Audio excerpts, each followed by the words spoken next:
ఎందుకు ముఖ్యమంత్రిగా 29 రాష్ట్రాలు భారతదేశంలో ఉంటే 29 రాష్ట్రాల్లో జగన్మోహన్ రెడ్డి గారికి ఎందుకని ఇంత మంచి పేరు వచ్చింది? జగన్మోహన్ రెడ్డి గారి వైపు ఎందుకు చూస్తా ఉన్నారు? ఆంధ్రప్రదేశ్ రాష్ట్రం వైపు ఈ పథకాలు మాకు కావాలి, ప్రజా సంక్షేమం మాకు కావాలని చెప్పేసి మిగిలిన రాష్ట్రాల ముఖ్యమంత్రులందరూ కూడా ఎందుకు ఉవ్విళ్ళూరుతా ఉన్నారు జగనన్నలాగా పరిపాలన చేయాలని? చంద్రబాబు నాయుడు నీ 14 సంవత్సరాల నీ పరిపాలనలో ఒక్క పథకం చెప్పు.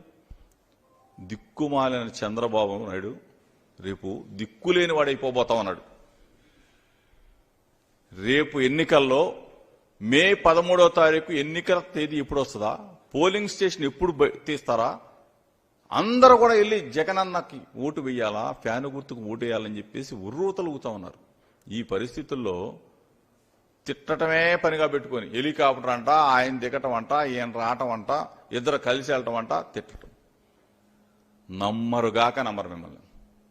ఇద్దరు మోసగాళ్లు, ఈ ఇద్దరు మోసగాళ్లకు తోడు మళ్ళీ ఢిల్లీ పోయారు, ఢిల్లీలో మళ్ళీ బీజేపీతో కలిశారు.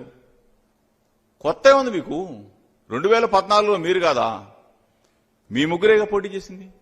మీ ముగ్గురు పోటీ చేశారు, మీ ముగ్గురు కలిసి ఉన్నారు, మీ ముగ్గురు గెలిచారు, ఇద్దరు కలిసి ప్రభుత్వాన్ని ఏర్పాటు చేసుకున్నారు. అక్కడ మీరు, ఇక్కడ మీరు, ఢిల్లీలో మీరు, ఆంధ్రప్రదేశ్ ప్రభుత్వాలు ఏర్పాటు చేసుకున్న తర్వాత ముగ్గురు కూడా తిట్టుకొని 3 ముక్కలైన తర్వాత మరలా తిట్టుకోవడం కూడా మామూలుగా తిట్టుకోవాలి. అమ్మ నా బూతులు తిట్టుకున్నారు మీరు. పవన్ కళ్యాణ్ ఏం తిట్టాడు? చంద్రబాబు నాయుడు గారిని అందరూ వీడి పెద్ద పుడింగాడా, వీడి వల్ల మేము గెలిచామా, వీడి మొహం చూసి మాకు ఓటేశారా అని చెప్పేసి పవన్ కళ్యాణ్ని బండబూతులు తిట్టారే, వాళ్ళ కుటుంబం మొత్తాన్ని తిట్టారే, వాళ్ళ అమ్మని తిట్టారే. ఈ చంద్రబాబు నాయుడు మోడీ గారిని, మోడీ కుటుంబ సభ్యులను మొత్తాన్ని తిట్టారు బండబూతులు. మళ్ళీ ఏ మొహం పెట్టుకుని కలుగుతారా మీరు? సిగ్గు శరం ఉందా? విలువలు ఉన్నాయా? విశ్వసనీయత ఉందా మీకు? మార్చిపారేస్తారు మీరు. మీకు అలవాటైపోయింది. మీకు మారుస్తారు.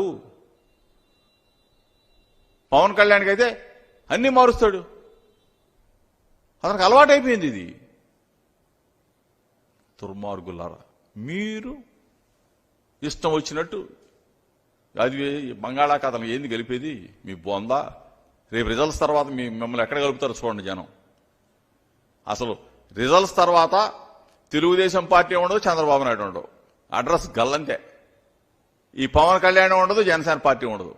మొత్తం కూడా సాపాదిని చదువుకొని హైదరాబాద్ దుకాణం, కేర్ ఆఫ్ హైదరాబాద్. ఈ 2 పార్టీల అడ్రస్ గల్లందు కాబోతా ఉన్నాయి. ఈ ఇద్దరు లీడర్లు కూడా, కుప్పంలో చంద్రబాబు నాయుడు, పిఠాపురంలో పవన్ కళ్యాణ్, ఇద్దరు కూడా అక్కడేమో సైకిల్ కూలిపోతుంది, ఇక్కడేమో గ్లాస్ పగిలిపోబోతుంది. ఈరోజు ఒకటే చెప్తా ఉన్నాం, మనసు పెట్టాడు, ప్రజల మనసులు గెలుచుకున్నాడు. 3648 కిలోమీటర్ల సుదీర్ఘ పాదయాత్ర. ఆ పాదయాత్రలో ప్రజల సంకల్పం, ఆ సంకల్పమే మేనిఫెస్టో, ఆ మేనిఫెస్టోనే ప్రజల గడపకు చేరింది. ప్రజల గడపకు చేరింది. ప్రజల గడపకు చేరింది కాబట్టి ప్రతి గుండెలో జగన్ అన్న ఉన్నాడు కాబట్టి ఈరోజు జనం మొత్తం జగనన్న జగనన్న జగనన్న. ఫ్యాను గుర్తు, ఫ్యాను గుర్తు, ఫ్యాను గుర్తు. చంద్రబాబు నాయుడు పతనం అయిపోబోతా ఉన్నాడు. నేను ఒకటే చెప్తా ఉన్నాను, తెలుగుదేశం పార్టీలో ఉన్న నాయకులకు చెప్తా ఉన్నా, తెలుగుదేశం పార్టీ కేడర్ కూడా చెప్తా ఉన్నా, చంద్రబాబు నాయుడిని నమ్ముకుంటే నట్టేట మునిగిపోతారు. ఇప్పటికైనా చాలా మంది తెలుసుకొని మా వైపు వచ్చేసారు. మొత్తం ఇటు పక్కన జనసేన ఖాళీ అయిపోయింది, ఇటు పక్కన తెలుగుదేశం ఖాళీ అయిపోతుంది. మిగిలిన వాళ్ళకి కూడా చెప్తా ఉన్నా, జగనన్న వెంట నడవండి, వైఎస్ఆర్ కాంగ్రెస్ పార్టీ జెండా పట్టుకోండి, ప్రజల సంక్షేమానికి పాటుపడండి. మిమ్మల్ని కూడా లీడర్లుగా గుర్తిస్తాం, మీ ద్వారా పనులు చేపిస్తాం. తెలుగుదేశం పార్టీ నాయకులారా కదిలి రండి, జగనన్నకి జట్టుకట్టండి.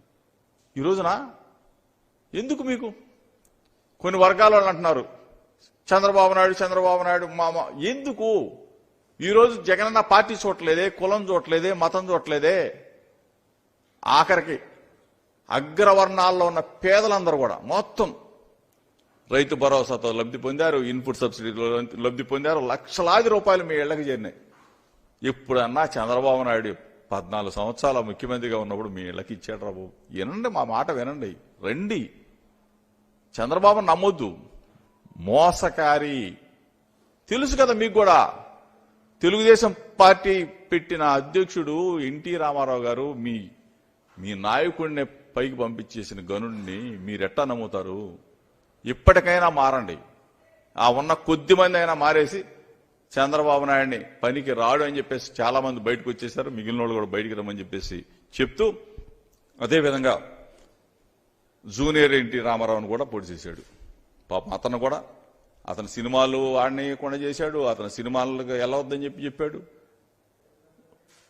పెద్ద ఎన్టీ రామారావు గారి అభిమానులు కానీ, జూనియర్ ఎన్టీఆర్ అభిమానులు కానీ ఎవ్వరూ కూడా చంద్రబాబుని నమ్మరు. తెలుగుదేశం పార్టీని, చంద్రబాబు నాయుడిని సముద్రంలో, బంగాళాఖాతంలో కలిపేయడానికి రెడీగా ఉన్నారు.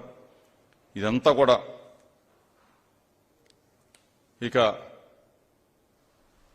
ముక్త కంఠంతో ప్రజలు మొత్తం ఎస్సీ, ఎస్టీ, బీసీ, మైనార్టీ, అగ్రవర్ణ పేదలందరూ కూడా ఒక్క తాటి మీదకి వచ్చారు. 175 స్థానాలు ఈ పార్టీకి సర్వేలన్నీ చెప్తా ఉన్నాయి. మొత్తం సర్వేలన్నీ one side war Jaganmohan Reddy గారిని. కొంతమంది ఫేక్ గాళ్ళు ఉంటారు, ఫేక్ సర్వేలు పంపిస్తూ ఉంటారు. ఇవి ఎవరు కూడా ప్రజలు నమ్మరు. ఈ రోజున 175కి 175 స్థానాలు వైఎస్ఆర్ కాంగ్రెస్ పార్టీ విజయ డంకా మోగించబోతా ఉంది. జగనన్న బ్రహ్మాండమైన భారీ భారీ భారీ మెజార్టీతో మరలా ముఖ్యమంత్రి కాబోతా ఉన్నారు. ఓకేనా?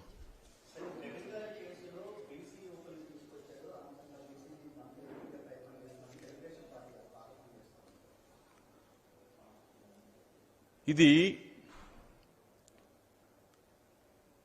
చంద్రబాబు నాయుడు మాట్లాడే పనికిమాలిన మాటలు. ఎవరైతే దాడి చేశారో, వాళ్ళని ఎవరు పురికొల్పారో, వాళ్ళ వెనక ఎవరున్నారో మొత్తం కూడా బయటకు వచ్చింది కదా. భుజాలు తడుకుంటాడు చంద్రబాబు నాయుడు.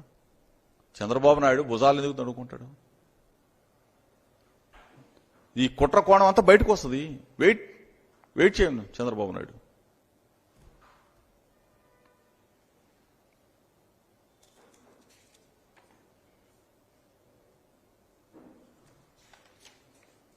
ఓకేనా?